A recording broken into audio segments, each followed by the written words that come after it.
कितनी विद्या आ जाए, राम रसायन नहीं आई तो मुश्किल है।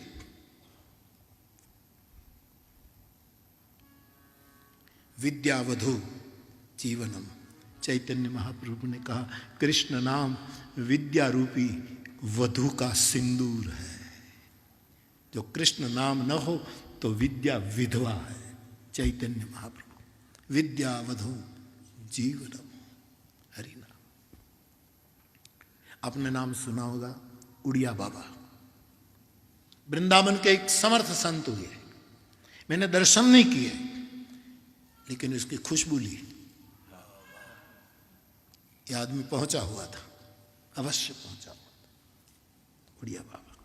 बड़े बड़े वर्तमान जगत के जो कहलाते महापुरुष, हमारे काल में जो, ये सब उड़िया बाबा जब परिचित रहते थे। बड़े बड़े समर्थ महापुरुषों के एक गुरु है। आपने सब प्रकार की साधना की, जहां तक मेरा ख्याल है तंत्र साधना भी बहुत की उड़िया बाबा। और कुंवर उज्जैन में जाकर उसने शिव की तांत्रिक साधना बहुत की, उज्जैन में महाकाल के स्थान। और ऐसी सिद्धि प्राप्त की उड़िया बाबा ने कि कोई भी आदमी उनके पास जाने से डरते थे, क्योंकि बोले तो पकड़ लेते थे वो, लेकिन न बोले तो मन में क्या घूम रहा है इस सिद्धि के द्वारा पकड़ लेता था उड़िया बाबा। सामने वाला क्या सोच रहा है वो पकड़ लेते थे। जय जयकार हो गया। खुद कहते हैं अपने वक्तव्यों में, मुझे भी बहुत अच्छा लगा कि मैंने ये सिद्धि पाई। और ये स्वाभाविक है, कई महापुरुषों के पास ऐसी सिद्धि होती है कि गुरु नानक देव का एक सुंदर वाक्य है, बिन बोलत मेरी बिरथा जानी। इस सिद्धि का सदुपयोग है, किसी की व्यथा को जान लेना और फिर उसके लिए कार्यरत रहना।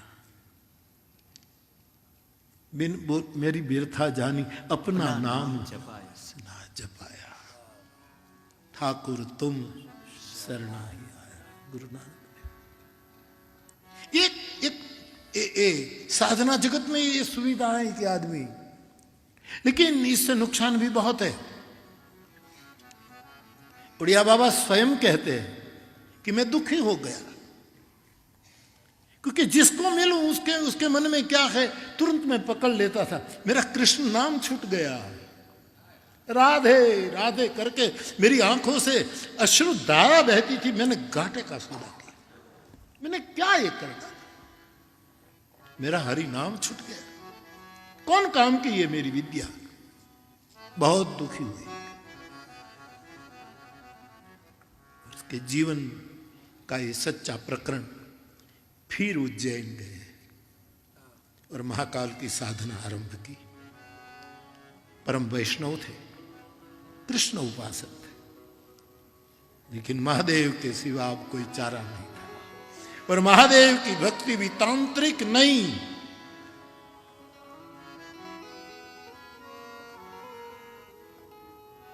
क्षिप्रा नदी के तट पर बैठे रहते थे, एक बबूर के पेड़ के नीचे, एक कौपीनवंत बन करके। उड़िया बाबा 3 बार महाकाल के मंदिर में जाते थे। अखंड साधना चली। कुछ बातें हमारे बस की न हो इसका मतलब ये नहीं कि ऐसा हो ही नहीं सकता। प्लीज निर्णय पर मत आना। एक निरक्षर आदमी पोस्ट कार्ड नहीं पढ़ सकता है तो वो कभी पढ़ ही नहीं सकता, ऐसा नहीं। वो भी थोड़ा प्रौढ़ शिक्षण लेना है तो सीख सकता है, वांता लगता सीखी जाए। हमारे बस में न हो तो इसका मतलब क्या ऐसा नहीं ना। ये ब्रह्मांड बड़ा रहस्यमय।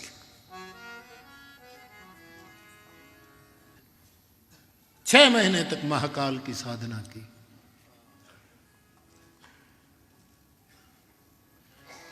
और महाकाल खड़ा हुआ है, महादेव खड़ा हुआ है। हो सकता है यार अपने सामने न हो तो इसका मतलब है कि न होता।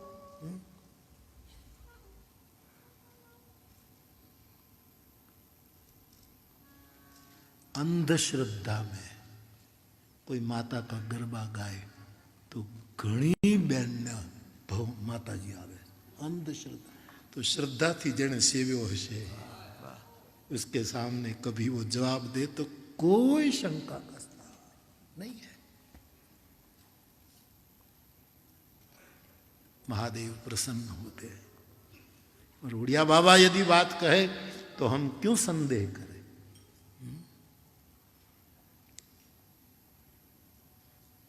महादेव कहते हैं मांगो। अभी की बात है, उड़िया बाबा को कितने, अखंडानंद सरस्वती महाराज जी उसके शिष्य है, बड़े बड़े महापुरुष उसके शिष्य रहे, और जो नहीं थे वो भी हम उसके शिष्य कहलाने में गौरव ले रहे हैं। जो एक ऐसे महापुरुष के सब उसके शिष्य कहलाने में गौरव अनुभव करते हैं। उसकी बात न मानने वाले भी कहते थे सबके सामने कि हम उसके शिष्य। एक वो हो गया था।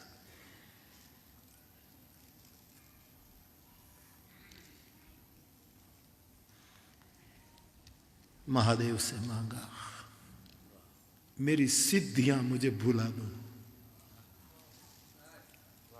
एक मिनट देर न करो, मेरी सब सिद्धि में भूल जाओ।